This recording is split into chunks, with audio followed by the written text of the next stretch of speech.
une promesse non tenue. Interrogé par le magazine Soir Mag sur sa convalescence dans le Vaucluse, le chanteur Dave a multiplié les confidences, avec la liberté de ton qu'on lui connaît. Il a ainsi ouvert les portes de sa maison achetée il y a 25 ans avec son mari Patrick Loiseau. Un coin tranquille où il aurait dû avoir comme voisin son grand ami Daniel Auteuil. Mais celui-ci lui a fait à l'envers. Nous sommes ici depuis 25 ans. À l'époque, mon cher ami Daniel Auteuil, nous sommes amis depuis 51 ans, avait une maison dans le Luberon avec Emmanuel Béard.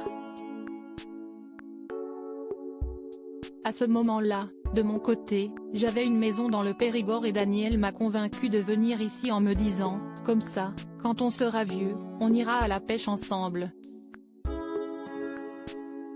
Finalement, il a quitté Emmanuel, le couple s'est séparé en 1995, note de la rédaction, et s'est retrouvé en Corse, mais il vient encore nous voir régulièrement, a ainsi confié Dave, dévoilant que son ami Daniel Auteuil n'avait donc pas tenu sa promesse pour leurs vieux jours.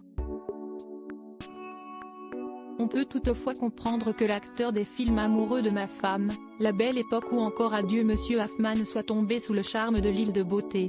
Et il n'est pas le seul. Pour rappel, il s'est marié à l'artiste peintre corse, Aude Ambroghi. S'il a donc préféré acheter une maison en Corse, du côté de Rondinara, un spot superbe dans le sud de l'île, Daniel Auteuil ne laisse pas son ami Dave sans nouvelles. Le chanteur reçoit même beaucoup de visites dans sa maison au vert. Il était d'ailleurs là pas plus tard que la semaine dernière. Nous avons aussi d'autres amis près d'ici. Renaud habite à côté depuis près de 30 ans, il y a aussi un de nos musiciens. J'adore cette maison, elle est au milieu de nulle part dans une zone où on ne peut pas construire. Le seul désavantage, si est que nous n'avons pas accès à l'eau de ville. On doit donc passer par un forage et avec la sécheresse actuelle, il ne donne rien. On doit donc s'approvisionner par citerne, précise-t-il.